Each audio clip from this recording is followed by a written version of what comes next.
ओम सहना भवतु सहनौ भुनक्तु सह वीर्यं करवावहै तेजस्विनावधीतमस्तु मा विद्विषावहै। ओम शांति शांति शांति। भगवान श्री राम कृष्णदेव भगवती माँ शारदा जी और स्वामी जी को प्रणाम अर्पित करता हूँ। मेरे गुरुदेव पूजनीय स्वामी बुद्धसानंद जी महाराज को मेरा प्रणाम और आप सभी को प्रणाम है। आज एक बहुत लास्ट टाइम मैंने एक छोटी सी कहानी आपको साथ साझा किया था, शेयर किया था। और गीता प्रेस गोरखपुर के द्वारा पब्लिश्ड गीता दैनंदिनी से अगेन दिस इज ऑल्सो ये वाला कहानी भी बहुत छोटी छोटी कहानियाँ है, आधा पेज एक पेज का है, लेकिन काम की चीज़ है हमारे लिए, ये सभी के लिए, नॉट ओनली गृहस्थ, ये सभी के लिए है। और उसका टाइटल क्या है? लक्ष्मी का वास किस घर में होता है। हम लक्ष्मी पूजन करते हैं ना, मार्गशीर्ष माह महीने में, अगन के महीने में गुरुवार करते हैं। हमारे उड़ीसा में तो बंगाल में है ये बहुत, गुरुवार में होता है। और भी अन्यत्र लक्ष्मी जी का पूजा होती है। कोजागरी पूर्णिमा में हम लोग वहाँ पूजा करते हैं, लक्ष्मी जी का पूजन करते हैं। तो ये सब आप भी करते हैं। तो ऐसी मान्यता है, लक्ष्मी पूजन करने पर लक्ष्मी जी हमारे घर में आते हैं।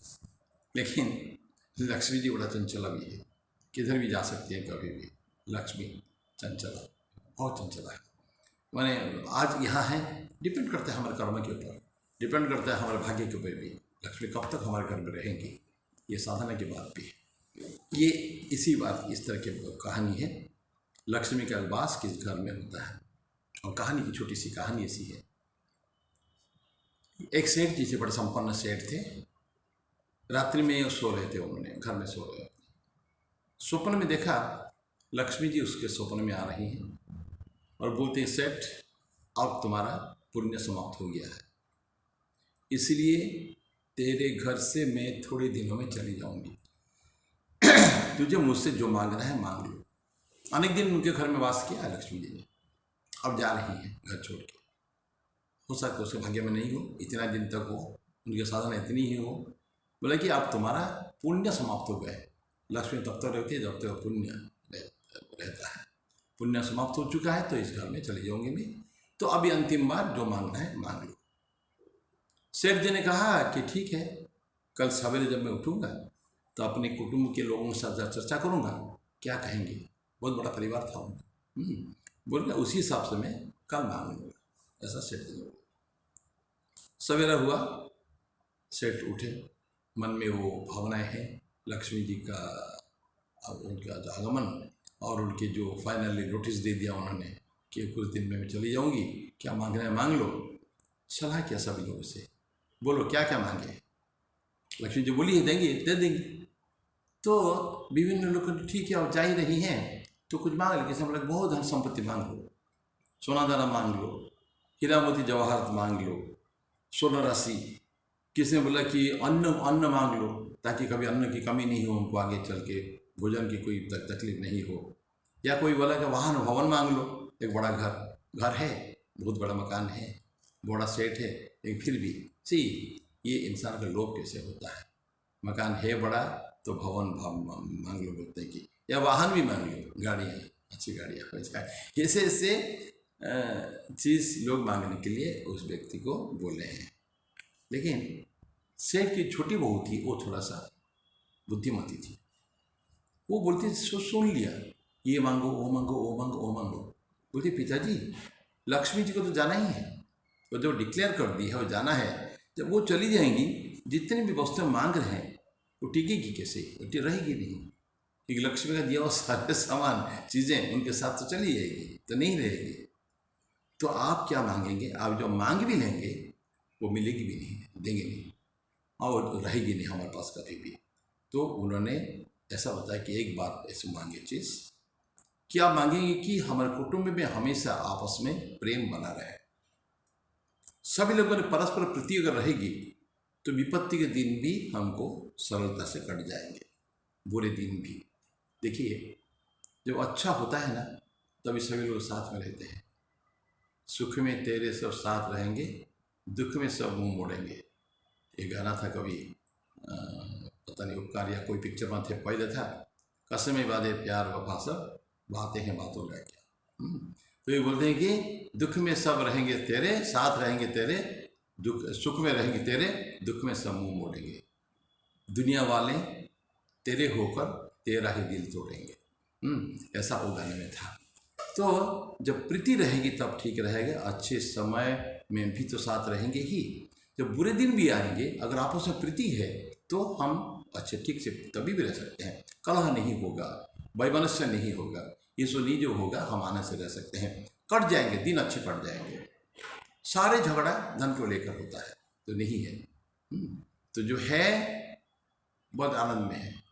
यावत भगवत पाद आदि शंकराचार्य बोलते हैं भज गोविंदम में, यावत वित्त उपार्जन शक्तः तावत निज परिवार रखता, पश्चात धावती जर्जर देहे वार्ता को भी न पृच्छति गेहे। हैं जो बोलते हैं, बहुत सुंदर स्तोत्र है भज गोविंदम। उसके बोलते हैं कि जब तक पैसा कमाने की आपकी कैपेसिटी है, पैसा आ रहे हैं खूब, आप कमा रहे हैं, दे रहे हैं सबको, तब तक सभी पूछते हैं कैसे हो। जिस दिन जर्जर हो जाओगे शरीर, पैसा कमाने की और क्षमता नहीं रह जाएगी, अक्षम हो जाएंगे आप, तब धीरे धीरे कोई आपके बात को नहीं पूछेगा। तो ये हकीकत है। तो इसलिए बहू बोलती है, छोटी बहू, तो अगर प्रीति रहेगी आपस में तो विपत्ति के दिन भी सरलता से कट जाएंगे। सेठ को बात बहुत अच्छी लगी, पसंद आ गई बहू की बात। तो रात्रि आ गई, रात्रि फिर लक्ष्मी प्रकट हुई। तो सेठ ने प्रार्थना की, देवी आप जाना चाहती तो प्रसन्नता से जाए, आपकी इच्छा है, आप हमारे घर में थी इतने दिन, जाना चाहते तो जाइए, किंतु वरदान दे दें कि हमारे कुटुंबियों में परस्पर प्रेम बना रहे। ये मांग लिया छोटी बहू की बात, परस्पर प्रेम ये मांग लिया। लक्ष्मी जी बोलती बहुत सुंदर, सेठ ऐसा वरदान तुमने मांगा कि मुझे बांध ही लिया। जिस परिवार के सदस्य में पढ़ लेता हूँ उसको, जिस परिवार के सदस्य में परस्पर प्रीति है वहाँ से मैं जा भी कैसे सकती हूँ। तो इसका मतलब वो चाहती है कि जहाँ प्रेम है, जहाँ सौहार्द है, शांति है, वहाँ मैं रहती हूँ, उस घर में रहती हूँ। वहाँ से मैं जा ही नहीं सकती जहाँ प्रेम है।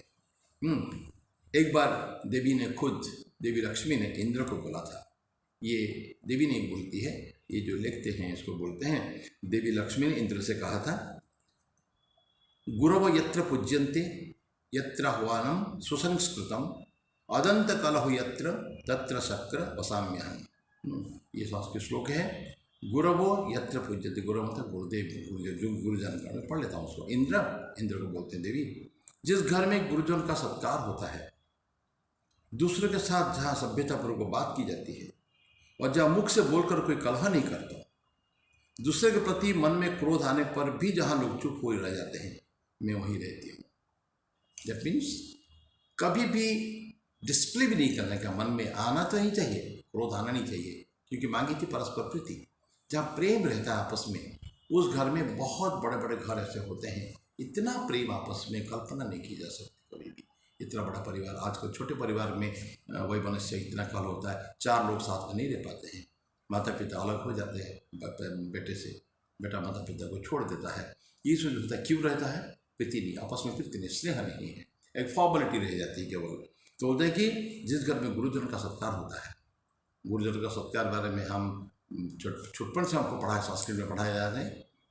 तो अभिवादनशीलस्य, तो नित्यम वृद्धोपसेविनः चत्वारि तस्य वर्धन्ते आयुर्विद्या यशोबलम। अभिवादन जो हमेशा लोगों को प्रणाम करता, सम्मान प्रदर्शन करता है। और नित्यम वृद्धोपसेविनः, वृद्धों की सेवा जहाँ होती है 4 चीज़ें बढ़ती है, आयु, यश, विद्या और बल, ये 4 चीज़ें बढ़ते हैं वहाँ। ये सब छोटी छोटी बातें हैं, आजकल हम लोग भूल जा रहे हैं। तो बोलते जिस घर में गुरुजन का सत्कार होता है, दूसरों के साथ जहाँ सभ्यतापूर्वक बात की जाती है, व्यवहार में भी अत्यंत सौम्य जो है, शिष्टता, अशिष्टता कहीं नहीं, अभद्रता कहीं नहीं, अत्यंत भद्र भाव से बात होती है। और जहाँ मुख से बोलकर के कलह नहीं होता, कोई आपस में एक जीव कभी कभी मन में आ जाता है। बोलते हैं कि दूसरे के प्रति मन में क्रोध आने पर भी जहाँ लोग चुप हो जाते हैं, बात करते नहीं, कभी भी शांत रह जाते हैं। तो ऐसे केसेस में बोलते हैं कि ऐसे घर में मैं वहीं रहती हूँ। तो ये लक्ष्मी जी की बात लक्ष्मी इंद्र को बोले थे, शक्र बताए, शक्र तत्र शक्र वसाम्यहम्, मैं वहीं रहती हूँ मैं। ऐसा लक्ष्मी जी का एश्योरेंस है। तो भाई वाणी को विराम देंगे।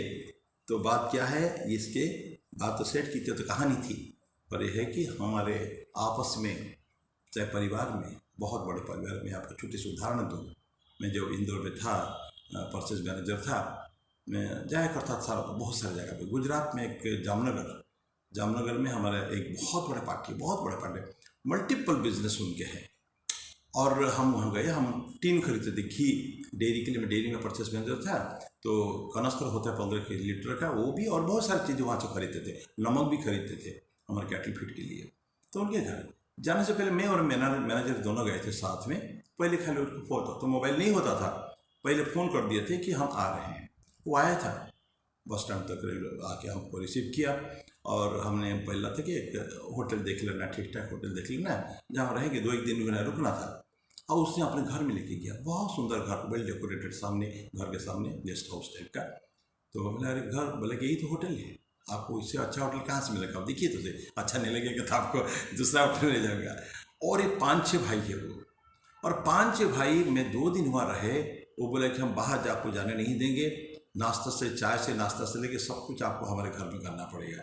और जब भोजन करते थे, जब रहते थे दिन में, सुबह शाम 10 बार मिलते थे, पता ही नहीं चलता था कौन किसकी पत्नी, कौन किसका बेटा है, कौन के, इतना स्नेह। और उनके घर के मुखिया कहते कि मुखिया ने पुराने बारदाने, वो गनी बैग्स सर में ढो ढो के वो बिजनेस करते थे। और आज भी इतना मल्टीपल बिजनेस, करोड़ों का, अरबों का बिजनेस होने के बाद भी वो व्यक्ति अपना वो छोटे दुकान को नहीं छोड़ा है। वो दुकान में तभी भी दिन में कम से कम 2 घंटे जाकर बैठते थे। हाँ, बिजनेस करने की इच्छा नहीं, लेकिन फिर भी because I started from here, यहीं से मैंने शुरुआत की थी, इसीलिए इसको मैं, ये बिजनेस को नहीं छोड़ूंगा, ऐसा करके रहते थे। तो ये होता है परिवार में प्रीति, वैमनस्य नहीं, कोई झगड़ा नहीं, कुछ नहीं, अत्यंत प्रेम, अत्यंत प्रेम। I mean is an example for me throughout life. इतना बढ़िया उदाहरण मैंने कहीं नहीं देखा मैंने। तो मैं गाने को विराम दूँ। लक्ष्मी जी का वास किस घर में होता है।